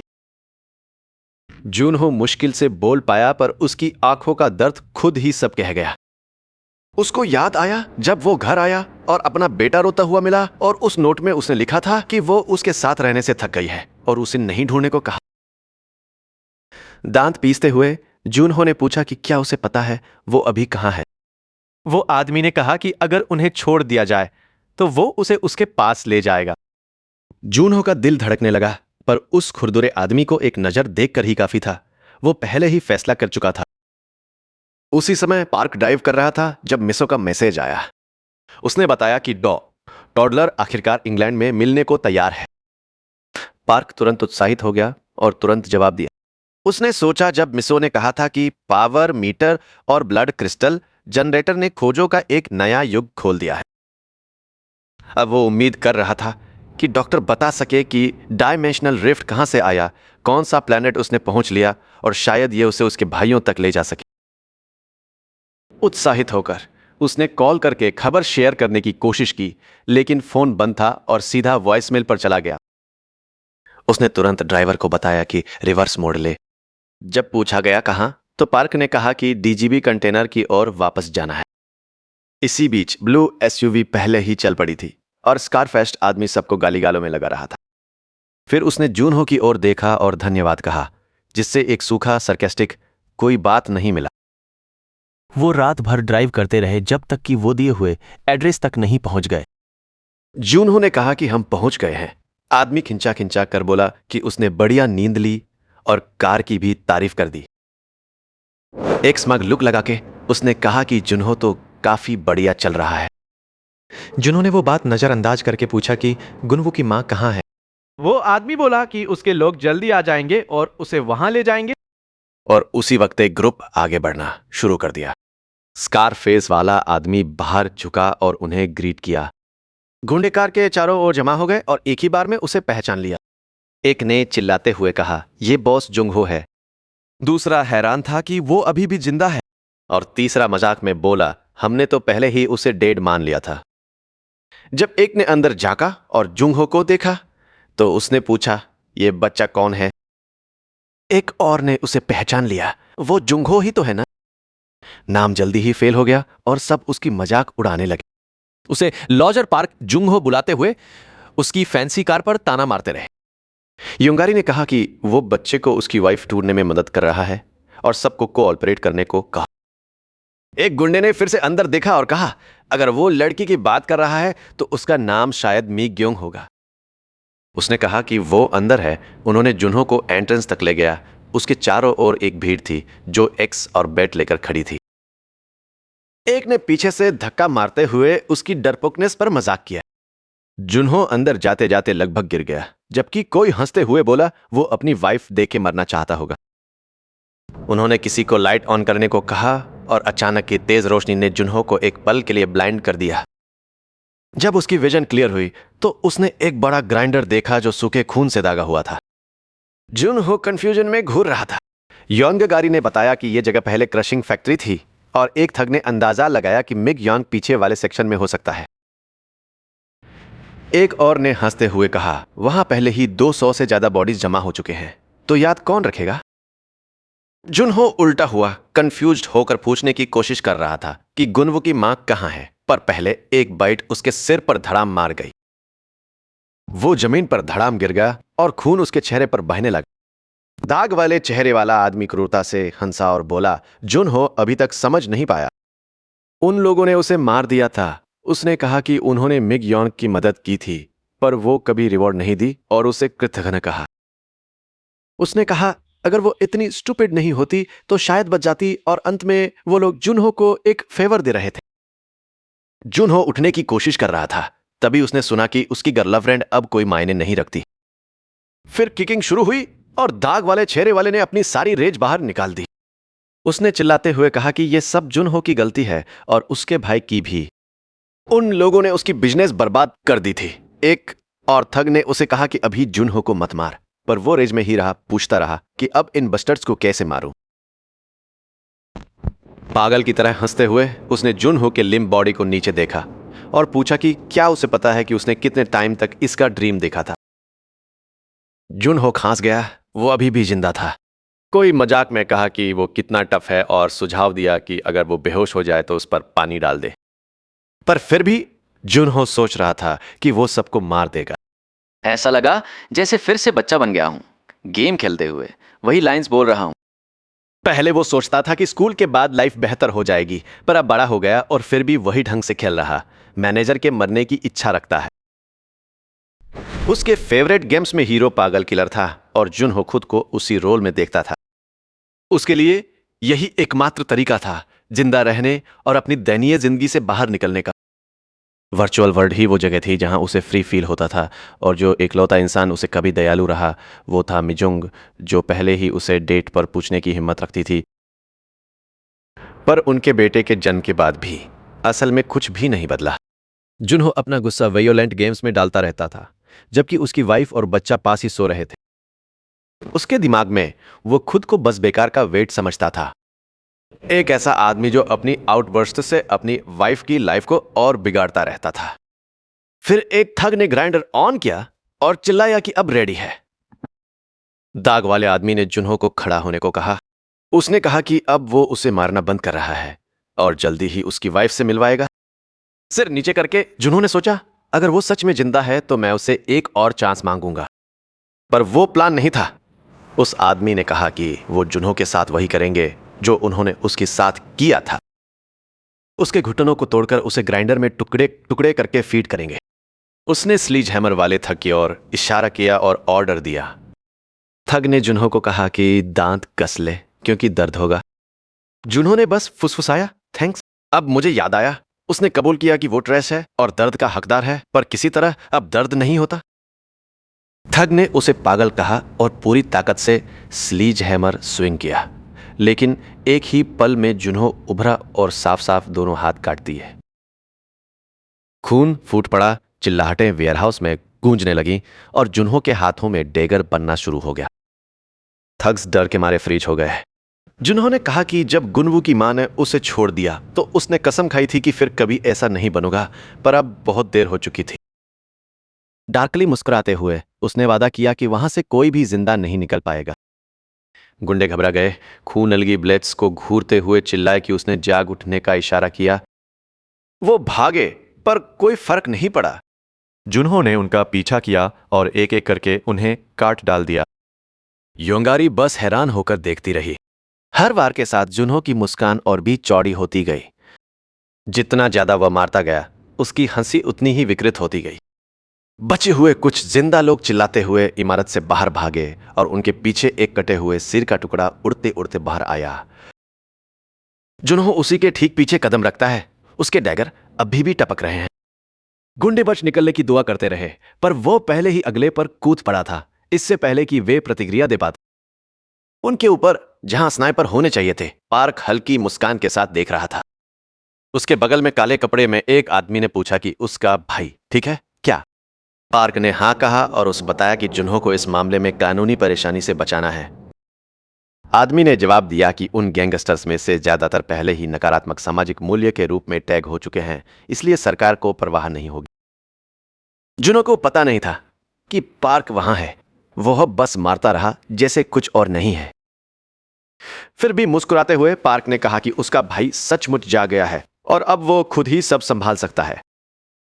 जुनहो के चेहरे की मुस्कान अब सिर्फ गुस्सा नहीं रही, वो अब उस व्यक्ति की झलक थी जिसने अपने पछतावे को पीछे छोड़ दिया और बदल गया। उस समय तक लंबी रात खत्म हो चुकी थी। अगले दिन खबरों ने बताया कि शहर भर में कई डंजियन ब्रेकआउट्स के बावजूद स्पेशल मिलिट्री फोर्सेस की वजह से चीजें आखिरकार सुधरने लगी हैं। लोग अभी भी चिंतित थे कि गिल्ड्स बढ़ते पोर्टल्स को संभाल नहीं पाएंगे, पर अभी के लिए शहर में सैनिकों की जीत की जयकार सुनाई दे रही थी। कैमरों ने एलाइट 107 यूनिट को दिखाया और उनमें से चोई अपनी टीम के साथ लाल बालों वाली लड़की के बगल में चल रही थी। ब्रॉडकास्ट देखते हुए मिसो ने फुसफुसाया कि चोई तो पूरी इडियट है यार, क्योंकि उसने कॉल नहीं किया। फिर न्यूज ने सॉन्ग ई के न्यू सॉन्ग के स्कैंडल पर स्विच कर दिया। एक फोटो में सॉन्ग ई पार्क के साथ बात करते दिखे और एंकर ने पूछा कि क्या दर्शक उस आदमी को पहचानते हैं। चोई यहीं से गुजर रही थी तो रुक कर देख ली। उसके बगल की लाल बालों वाली लड़की ने फोटो देखा और फट पड़ी, पार्क को पूरी तरह कसम खाते हुए। इसी बीच दूसरे स्क्वाड का कैप्टन पोर्टल से बाहर आया थूथनते हुए। एक सोल्जर ने रिपोर्ट किया कि 12 टीम्स ने इलाके को सर्च किया और ज्यादा रिसोर्सेज लाए, पर वो खजाना नहीं मिला जो वे चाहते। शांत से देखते हुए मिसो पुराने यादों में डूबी। उसने याद किया कि पार्क ने कहा था हमें सिर्फ 1000 साल तक ट्रेनिंग करनी है। फिर उसे याद आया कि सफेद मूंछ वाला आदमी मीटिंग में बोला था कि पार्क बस अपना सीक्रेट नहीं खोलना चाहता। तब चोई ने गुस्सा करके चिल्लाया कि पार्क ऐसा नहीं है। सारी बातों को जोड़ने के बाद मिसो ने तय किया कि उसे सिर्फ डंजन्स पर फोकस नहीं करना चाहिए और पार्क असल में उनके साथ क्या कर रहा है उस पर ध्यान देना चाहिए। इसी वक्त उसका फोन बजा। वो पार्क था। उसने कॉल उठाया और तुरंत पूछा कि क्या उसके भाई को ढूंढने का कोई चांस है, पर पार्क ने कहा सब ठीक है और कुछ और पूछा अगर एक अवेकनड ज़ॉम्बी के काट ले तो क्या होता है। मिसो का चेहरा तुरंत बदल गया और उसने पूछा कि क्या किसी को काटा गया है। दूर कहीं मॉन्क अपने कमरे में लेटा था, दर्द से कराह रहा था। उसके काटे हुए पैर में दर्द धड़क रहा था, खून घाव से टपक रहा था और लाल जाल त्वचा के नीचे फैल रहा था। फिर भी कूल दिखते हुए पार्क ने कहा कि किसी को नहीं काटा गया। वो बस क्यूरियस था। मॉन्क दर्द में मोड़ता रहा पैर को पकड़ते हुए, पर कोई फायदा नहीं हुआ। शांत रहने की कोशिश करते हुए मिसो ने कहा कि अब तक जागृत लोगों के ज़ॉम्बी द्वारा काटे जाने के सिर्फ 38 दर्ज केस ही मिले हैं। वो बात जारी रखी। दिन तक 48 में 2 लोग ल्यूकेमिया से मर गए, 26 ने सारा बाल खो दिया और 7 केस में सिर्फ कांटे के चारों तरफ दर्द रहा। फिर सबसे खराब हिस्सा आया। 3 फ्रैंक के जागृत ज़ॉम्बी में बदल गए। उसने बताया कि आम लक्षण बुखार, फैंटम पेन और लाल नसें थीं। जितना नीचे रैंक उतना ज्यादा टर्न होने का रिस्क। पार्क ने पूछा कि काटे जाने के बाद कोई क्या करना चाहिए। क्या उन्हें क्वारंटाइन की जरूरत है? मिसो ने कहा कि इन्फेक्टेड लोगों को स्पेशल फैसिलिटीज में लगातार निगरानी में रखा जाता है, जबकि साइंटिस्ट वैक्सीन बनाने की कोशिश कर रहे हैं। पार्क ने कॉल खत्म किया, फिर भी पूरी तरह से कॉन्फिडेंट नहीं हुआ। उसको तो ऐसा लगा जैसे लोग टेस्ट सब्जेक्ट्स की तरह यूज हो रहे हों। सड़क पर पार्क ने देखा एक आदमी जो जमीन से चीजें बेच रहा था। वो लड़का हुड पहने था और कागज के टुकड़ों पर अजीब सिंबल ड्रॉ करता था। पार्क पास गया और उसे नमस्ते कहा। आदमी ने कहा कि काफी टाइम हो गया और पूछा कि क्या अभी भी उसके भाई की दवा चाहिए। पार्क ने सिर हिलाया। इस बार नहीं, उसका फ्रेंड ज़ॉम्बी द्वारा काटा गया था। उसने पूछा कि क्या आदमी के पास कुछ ऐसा है जो मदद कर सके। सेलर ने कई जार देखे और फिर एक निकाल लिया। उसने उसे दिया, कहा कि यह हर कांटे पर काम करता है। ऑइंटमेंट का नाम एंटी फ्रेम था। इससे सुबह और रात दोनों बार यूज करो और 1 हफ्ते के बाद यह काम करना शुरू कर देगा। पार्क ने पूछा कितना है और वो आदमी हंसते हुए रिपीट कस्टमर के लिए डिस्काउंट ऑफर कर दिया। आमतौर पर 4 मिलियन होते, पर वो इसे 2 में बेच रहा था। पार्क ने झेकते नहीं 10 जार मांग लिए। विक्रेता खुशी खुशी मान गया। पार्क जाने से पहले उसने एक और टिप जोड़ दी। अगर इन्फेक्टेड कांपने लगे तो उससे जोर का स्लैप मार। कभी कभी इससे रुक जाता था। पार्क ने जार अपने बैग में लेकर निकल गया। फिर 2 कोप आए चिल्लाते हुए कि यहां बेचने का काम इलीगल है। वेंडर तुरंत सामान पैक करके सड़क पर फुर्ती से भाग गया। ऑफिसर जल्दी से आए। इधर उधर देखा, पर वो गायब था। उनको सिर्फ एक बड़ी काली चिड़िया उड़ते हुए दिखी, जिससे वो कंफ्यूज रह गए। इसी बीच मॉन्क बिस्तर में ही लगातार टॉस कर रहा था। बाहर हान, झांग और गनवू पैनिक में थे क्योंकि पार्क अभी तक वापस नहीं आया था। गनवू ने झांका और नर्वस होकर पूछा कि मॉन्क जॉम्बी बन रहा है क्या। हान ने एक सांस ली और हाँ कहा। फिर हान ने अपना फोन निकाला और उन्हें एक बटन दिखाया। झांग ने पूछा ये क्या है और गनवू ने कहा ये अल्टीमेट वेपन है। अगर वो इसे प्रेस करे तो मॉन्क मर जाएगा। किसी के रोकने से पहले बच्चा बटन दबा दिया, पर विस्फोट की जगह एक तेज फ्लैशलाइट ऑन हो गई। हान बस घूरता रहा और झांग फ्रीज हो गया। गुनगुन ने भौएं सिकोड़ते हुए बड़बड़ाया कि उससे लगा था कि फोन से 100 भाले निकल आएंगे। आखिरी बार ड्रामेटिक ट्राई में उसने जादूगर जैसा हाथ उठाया और चिल्लाया कि मॉन्क फिर से नॉर्मल हो जाए, ज़ॉम्बी बनने की बजाय। उसी समय नीचे से दादी चिल्लाई कि सूप ठंडा हो रहा है। जैसे ही वो बात हुई, मॉन्क अचानक बिस्तर में बैठ गया, सिर पकड़ते हुए। गुनवू ने इशारा किया और चिल्लाया कि वह जाग गया है। जैंग हैरान होकर पूछ गया कि क्या वो सच में मॉन्स्टर बन गया है। हैन ने कहा कि मॉन्क शायद सिर्फ भूख लगने की वजह से जागा है। फिर उनके पीछे से आवाज आई और पूछी कि वे क्या कर रहे हैं। वे मुड़े और देखा कि पार्क दरवाजे पर खड़ा है, हाथ में हरा जार लिए हुए। लड़के दौड़ते हुए आए मॉन्क की हालत देखकर हैरान रह गए। लाल नसें पहले ही उसकी आंखों तक फैल चुकी थी। पार्क ने तुरंत उसके सिर पर थप्पड़ मार दिया। फिर कहानी कट कर एक रिपोर्टर पर आती है जो शहर को कवर कर रहा है, जहां लेवल 7 का डंजियन अभी अभी क्लियर हुआ था। सारी दुनिया देख रही थी। हीरो की 10 मेंबर टीम के अंदर जाने को 10 दिन और 11 घंटे बीत चुके थे। बाहर एक बड़ी भीड़ इंतजार कर रही थी। उम्मीद थी कि वे जीवित वापस आएंगे। फिर पोर्टल में एक फिगर प्रकट हुआ और भीड़ चिल्लाते चिल्लाते खुशी में फट पड़ी, ये चिल्लाते हुए कि वे वापस आ गए हैं। लोगों ने हीरो का नाम पुकारा। रिपोर्टर ने बताया कि हीरो की फायर टीम वापस आ गई है और मिशन सफल रहा। भीड़ ने तालियां बजाई और जश्न मनाया। फिर हीरो के टीममेट एक एक करके गिरने लगे। मेडिक्स मदद के लिए दौड़े। हीरो खुद घुटनों पर गिर गया और रिपोर्टर ने सोचा कि लड़ाई ने उनसे इतना कुछ ले लिया था। फिर वो भी कोलैप्स हो गया और वो शॉक में बता दी कि 7 टीम मेंबर जीवित बाहर नहीं निकल पाए। डंजन के बाद हीरो को देश के बेस्ट हॉस्पिटल ले जाया गया। अकीको उसके साइड पर तब तक रही जब तक वो जागा नहीं। जब उसने आंखें खोलकर उसे देखा तो उसने उसका नाम बोल दिया। अकीको हैरान हुई कि वो जाग गया था। सर पर हाथ रखकर उसने पानी मांगा। पीने के बाद उसने एक लंबा सिस फेंका। अकीको ने खुद को ब्लेम किया, पर हीरो ने उसे बताया कि ये उसकी गलती नहीं है। उसके दिमाग में फिर भी ये उसकी भी गलती नहीं थी। अकीको ने फिर कहा कि उन्हें पता चला कि पार्क ने डाइगो से मीट किया, जो बहुत सस्पिशियस लग रहा था। हीरो हैरान रह गया। आखिरकार डाइगो सुपरनैचुरल डिपार्टमेंट का डिप्टी डायरेक्टर था, जो नेशनल सिक्योरिटी संभालता था। ऐसे किसी की आंखों में पड़ना जागे हुए फेडरेशन की किसी भी प्रशंसा से ज्यादा मायने रखता था। पार्क अब उनके रडार पर था और हीरो कड़वे ढंग से सोच रहा था कि पार्क एक बस्टर्ड है। उसे लगता था कि उसे मानवता का लीडर बनना चाहिए, पार्क नहीं। उसके बाद से उसने तय किया कि वो उसे इग्नोर नहीं कर सकता। उसने अभी अभी उस डंजियन में 7 लोगों को खो दिया था, पर वो भी अब उसे ज्यादा हिला नहीं पाता। उसने बहुत सारी मौतें और बहुत सारी रिनकर्नेशन देखी थी। अकीको भी दर्जनों बार मर चुकी थी। उस मोमेंट में उसने अपनी गुस्से को एक नाम दिया, पार्क। वो एक पागल को प्लान बिगाड़ने नहीं दे सकता था।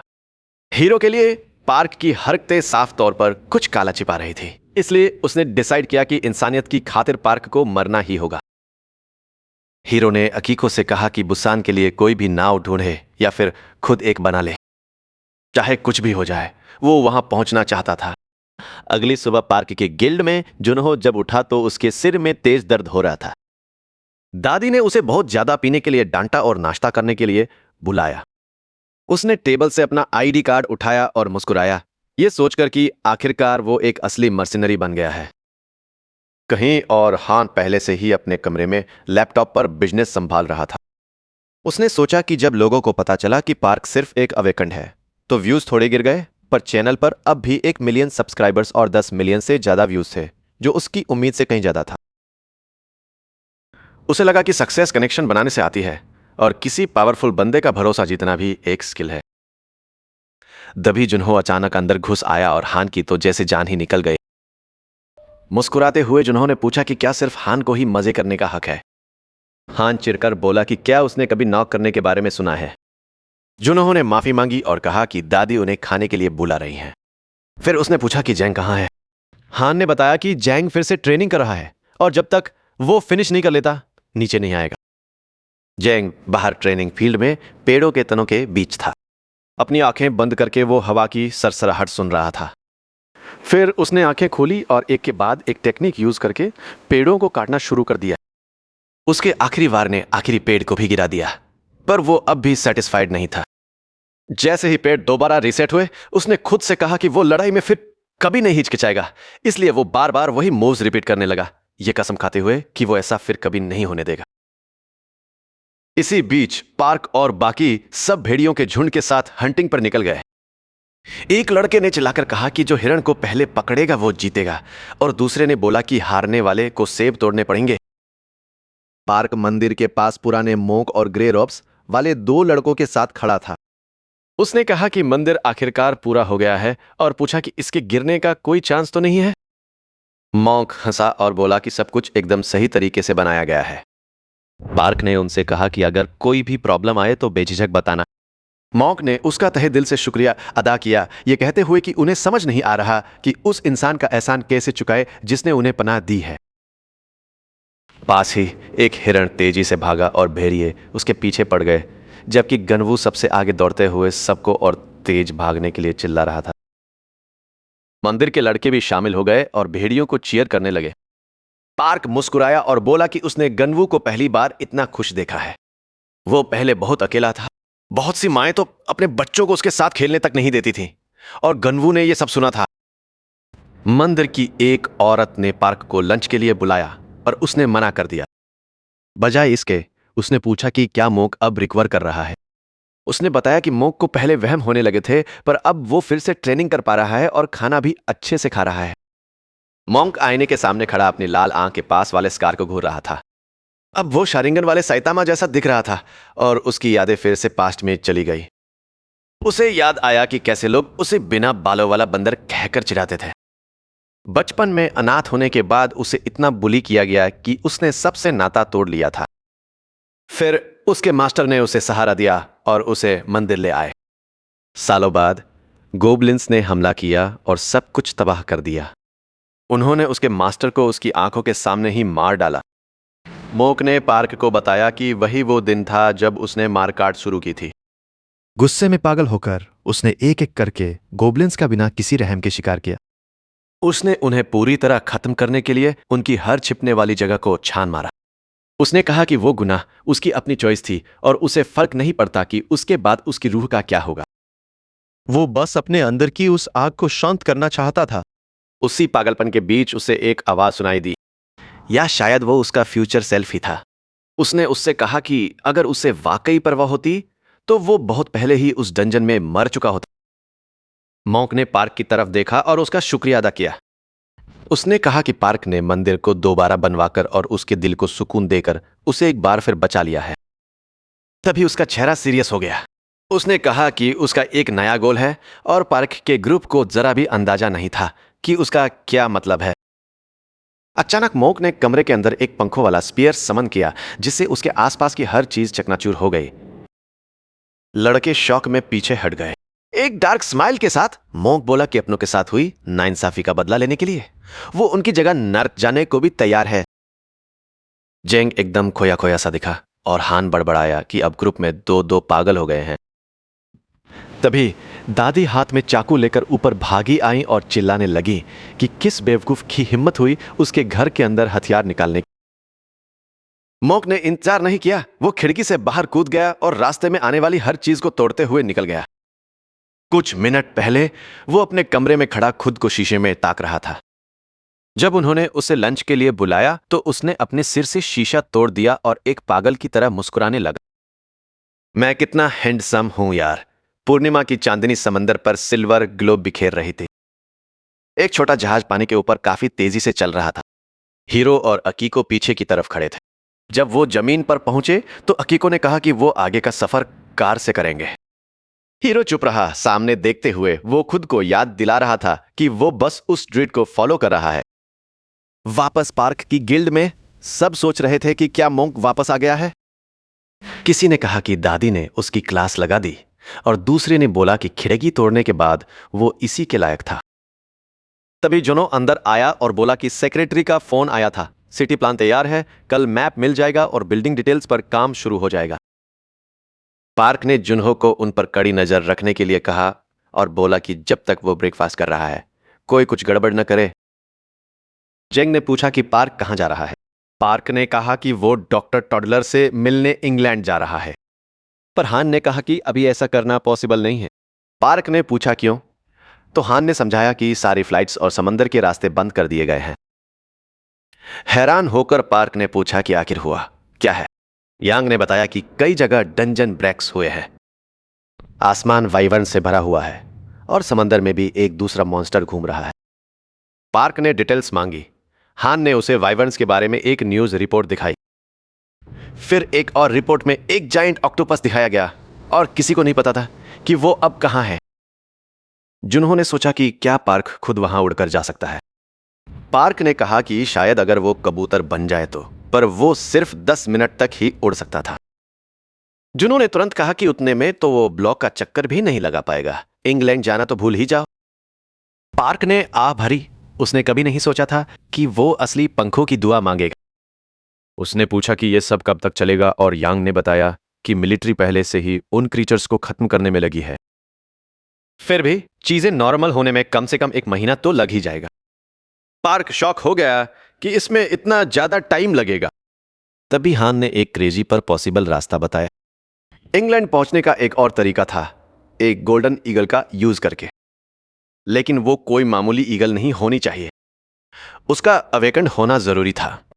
पार्क उसे घूरने लगा और पूछा कि वो उसे भला कहां ढूंढेगा। हान ने कहा कि नॉर्थ के एक रिस्ट्रिक्टेड एरिया में शायद एक ईगल हो सकती है, जिसे एक सर्वाइवल चैनल पर दिखाया गया था। एक वीडियो में कई जाइंट अवेकन एनिमल्स दिखाए गए थे, जिसमें एक गोल्डन ईगल भी थी। जल्द ही नीली एसयूवी सड़क पर दौड़ने लगी और अंदर किसी ने धीरे से गाली दी। पार्क ने कहा कि हान काफी ऐश कर रहा है, पर हान लगभग रोते हुए बोला कि चैनल चलाने के चक्कर में वो अंधा हुआ जा रहा। पार्क हंसा और उसे खुश रहने को कहा, पर हान ने चिढ़कर जवाब दिया कि अगर अच्छी फुटेज मिल गई तो उसे और भी ज्यादा एडिटिंग करनी पड़ेगी। अकीको ड्राइव कर रही थी और उसने हीरो को सोने के लिए कहा क्योंकि अभी भी 10 घंटे बचे थे, पर उसने मना कर दिया। उसने वार्निंग दी कि अगर लोगों को पता चला कि वो क्या कर रहे हैं तो बहुत बड़ा स्कैंडल हो जाएगा। हीरो जानता था और इससे यहां तक कि एथनिक कॉन्फ्लिक्ट भी शुरू हो सकता था। जब उसने पूछा कि वो ऑफिशियल चैनल्स यूज क्यों नहीं कर रहे, तो हीरो ने कहा कि ब्यूरोक्रेसी के लिए टाइम नहीं है, खुद करना ज्यादा फास्टर था। जीपीएस ने अनाउंस किया कि 100-200 मीटर आगे से जॉम्बी जोन शुरू हो रहा है। हकीको ने कहा कि उन्हें गाड़ी वहीं से ले जानी पड़ेगी। उसी वक्त पार्क और हान पहले ही रुककर बाहर निकल चुके थे। एक बहुत बड़ा बीस्ट उनके सामने खड़ा था जो अपनी नाक से भाप छोड़ रहा था। एक गंदी स्माइल के साथ उसके नुकीले दांत दिख रहे थे। वो जायंट जंगली सुअर गुस्से में हान को घूर रहा था। तभी पार्क ने मन में पूछा कि उसे कैसा फील हो रहा है। हान ने एडमिट किया कि वो बुरी तरह डरा हुआ है। वो चीज पागलों की तरह स्ट्रांग लग रही थी और साफ दिख रहा था कि उस इंसानों से नफरत है। पार्क को यह जवाब पसंद आया और बोला कि उसे इसे टेम करना होगा। सुअर ने अचानक चार्ज किया और हान अपनी जान बचाकर भागा। वो आनन फानन में पास के पेड़ पर चढ़ गया। सुअर ने पेड़ के तने पर इतनी जोर से टक्कर मारी कि पेड़ झुकने लगा और हान मदद के लिए चिल्लाने लगा। दूसरी टक्कर में पेड़ सीधे नीचे गिर गया। हान अपनी पीठ के बल धड़ाम से गिरा। उसने अपनी आंखें भींच लीं और मदद की भीख मांगने लगा। तभी किसी चीज ने उसके चेहरे को छुआ। जब उसने अपनी आंखें खोली तो वो एक जायंट लाल आंखों वाले खरगोश को ताक रहा था। पैनिक में वो पीछे की तरफ खिसकने लगा। उसने सुअर और पार्क की तरफ देखा। वो कंफ्यूज्ड था कि कोई भी जानवर अटैक क्यों नहीं कर रहा। उसने पूछा कि क्या वो उसे खाने नहीं वाले, तो पार्क ने कहा कि ऐसा लग तो नहीं रहा। हान ने अपना सिर झुकाया और खरगोश की तरफ इशारा करते हुए पार्क से उसे दूर ले जाने की भीख मांगने लगा। यह बहुत डरावना था और इसका लेवल तो एकदम क्रेजी था। Rank C level 2। तभी एक नीला पोर्टल खुला और खरगोश फुदकर उसके अंदर चला गया। हान ने पूछा कि वो सुअर भी साथ क्यों नहीं गया। पार्क सुअर की पीठ पर चढ़ गया और बोला कि इसके बजाय ये हमें ढोकर ले जाएगा। उसने पहले ही उसका नाम युक्का रख दिया था। जब पार्क युक्का की सवारी कर रहा था, हान एक भेड़िए पर बैठा और पूछने लगा कि क्या ये ट्रांसफॉर्मेशन वाकई वर्थ इट है। पार्क ने कहा कि इनसे बस जानवर की पर्सनैलिटी थोड़ी सी बदलती है। हान को इस पर यकीन नहीं हुआ। पार्क ने समझाया कि वो सिर्फ उन्हीं बिस्ट्स को ट्रांसफॉर्म करता है जो उससे कमजोर हो। क्यूरियस होकर हान ने पूछा कि क्या वो खरगोश सच में इतना डेंजरस था, और पार्क ने कहा हाँ, वो उससे भी हायर रैंक का था। हान बड़बड़ाने लगा कि एक खरगोश भी उससे ज्यादा स्ट्रांग निकला। तो स्ट्रांग जानवर ढूंढने के बाद भी ईगल का अभी तक कोई अता पता नहीं था। जंगल की तरफ देखते हुए एक जगह पहुंचकर हान ने पूछा कि वो कब तक ढूंढते रहेंगे। पार्क ने कहा कि ईगल को ढूंढना सबसे मुश्किल काम है। फिर उसने मिसो को कॉल किया, जिसने तुरंत जवाब दिया। उसने पूछा कि उसे क्या चाहिए। पार्क ने पूछा कि ब्लॉन्डी कहाँ है, क्योंकि उससे बात नहीं हो पा रही थी। मिसो ने बताया कि वो दूसरे रीजन में है और पूछा कि क्या वो उसे कनेक्ट कर दे। कहीं और एक तबाह हो चुके शहर के ऊपर काले बादल छाए हुए थे। एक सोल्जर ने कैप्टन को वार्निंग दी कि डंजन फटने में बस 10 मिनट बचे हैं। चोई ने सबको तुरंत पीछे हटने का ऑर्डर दिया। सोल्जर्स ने काफी पहले ही एयर स्ट्राइक की रिक्वेस्ट की थी, इसलिए उसने गुस्से में पूछा कि अब तक किसी ने जवाब क्यों नहीं दिया। आखिरकार जवाब आ ही गया। कोई एयर स्ट्राइक पॉसिबल नहीं थी और आर्टिलरी भी काम नहीं कर रही थी। एक सोल्जर ने गाली दी और पूछा कि ये उन्हें अब जाकर क्यों बताया जा रहा है। उन्हें बताया गया कि थर्ड बैटल ग्रुप 10 मिनट में पहुंचेगा और एक दूसरी यूनिट 15 मिनट में। चोई ने गुस्से में पूछा कि क्या ये कोई मजाक है। उन्हें तब तक अकेले स्पाइडर्स को रोक कर रखना था, पर जवाब में इस बात को इग्नोर कर दिया गया और बस यही दोहराया गया कि पीछे हटना उनकी प्रायोरिटी है। अपना पेशेंस खोते हुए चोई ने सबको अपना गियर उठाने और निकलने का ऑर्डर दिया। एक दूसरे सोल्जर ने चिल्लाकर कहा कि उन्हें विच का मन बदलने से पहले यहां से निकल जाना चाहिए, और लड़की ने खुद का मजाक उड़ाते हुए कहा कि इसीलिए कोई उससे प्यार नहीं करता। फिर उसने फोन उठाया और अपना इंट्रोडक्शन दिया कि वो 11th रिकॉन स्क्वाड की कैप्टन है। दूसरी तरफ से पार्क ने बड़े जोश में उसे ग्रीट किया और बोला कि काफी टाइम हो गया। उसकी आवाज सुनते ही ब्लाउंडी एकदम जम गई। एक छोटे पॉज के बाद पार्क ने कहा कि उससे गोल्डन ईगल को ढूंढना है और पूछा कि क्या उसकी टीम हेल्प कर सकती है। यह सुनकर उसने अपने दांत भींच लिए। फिर वो अचानक चिल्लाई और बोली कि भाड़ में जाओ, तुम घटिया परवर्ट, और फोन काट दिया। पार्क बस कंफ्यूज होकर फोन को ताकता रह गया। वो हान की तरफ मुड़ा और सीरियस होकर पूछा कि ईगल पकड़ने में मदद मांगना सेक्सुअल कैसे लग सकता है। पर हान तो पहले ही सामने की तरफ ताक रहा था। आगे इशारा करते हुए उसने पूछा कि वो क्या है। शहर के बाहर काला धुआं उठ रहा था। अपना फोन ऊपर उठाते हुए हान ने यकीन न कर पाने वाले अंदाज में कहा कि वो स्टारफिश है। पार्क ने घूरते हुए दोहराया, स्टार क्या? हान ने उसे रिपोर्ट दिखाई। एक स्टारफिश डंजन फटकर खुल गया था। वो क्रीचर्स आग उगलते थे और मरने पर एक्सप्लोड हो जाते थे। पार्क दंग रह गया कि मरने के बाद भी वो मुसीबत खड़ी कर सकते थे। तभी हान ने ऊपर इशारा किया और पार्क को चिल्लाकर उन बर्ड्स को देखने के लिए कहा। पूरा झुंड डंजन से भाग रहा था और पार्क अजीब तरह से इस तबाही को एक हल्की मुस्कान के साथ देख रहा था। आग को फैलते देख हान ने वार्निंग दी कि उन्हें जल्दी निकलना होगा, पर पार्क वहीं टिका रहा और आग को पास आते देखता रहा। जानवर जंगल की तरफ भाग रहे थे और आग स्लो चलने वालों को अपनी चपेट में ले रही थी। अचानक वो भेड़िया जिस पर हान बैठा था रोने लगा। पार्क ने शांति से कहा कि आग लगाने वाले यहीं आ चुके हैं। लपटें पहले ही जानवरों के पीछे सब कुछ निगल रही थी और तेज भागने वालों को भी पकड़ रही थी। तभी उन दोनों ने ऊपर देखा। हान चिल्लाया कि वो एक गोल्डन ईगल है। एक बहुत बड़ा ईगल बाकी झुंड के बीच उड़ रहा था, जो सबसे काफी बड़ा था। पार्क ने कहा कि यह दिखने में अमेजिंग है। उसने उसकी इन्फो चेक की, रैंक सी, लेवल 6, और मुस्कुराते हुए उसका नाम जेमसुरी रखा और बोला कि अब यह उसके साथ उड़ेगा। बाद में न्यूज में बताया गया कि अचानक लगी आग एक नेचुरल डिजास्टर की वजह से बुझ गई। एक्सपर्ट्स ने दावा किया कि एक हरिकेन ने सारी स्टारफिश को तबाह कर दिया। इसे देखते हुए हान बड़बड़ाया कि यह पूरी तरह बकवास है और बोला कि इसीलिए अब कोई न्यूज नहीं देखता।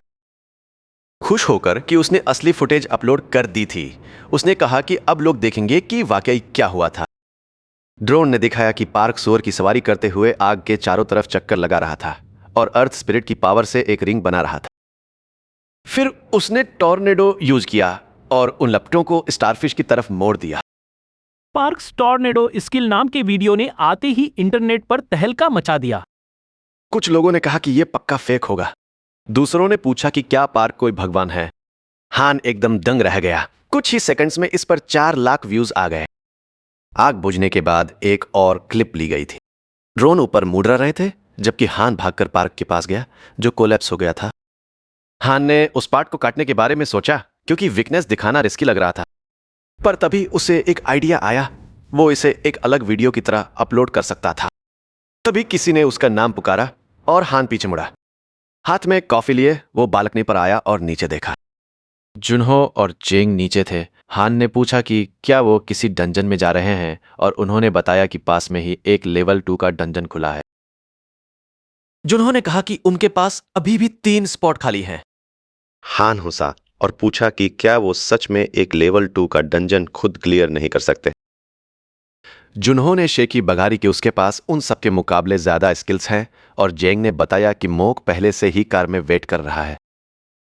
हान ने सोचा कि उन्होंने बहुत सारे अलग अलग स्किल्स इकट्ठे कर लिए थे।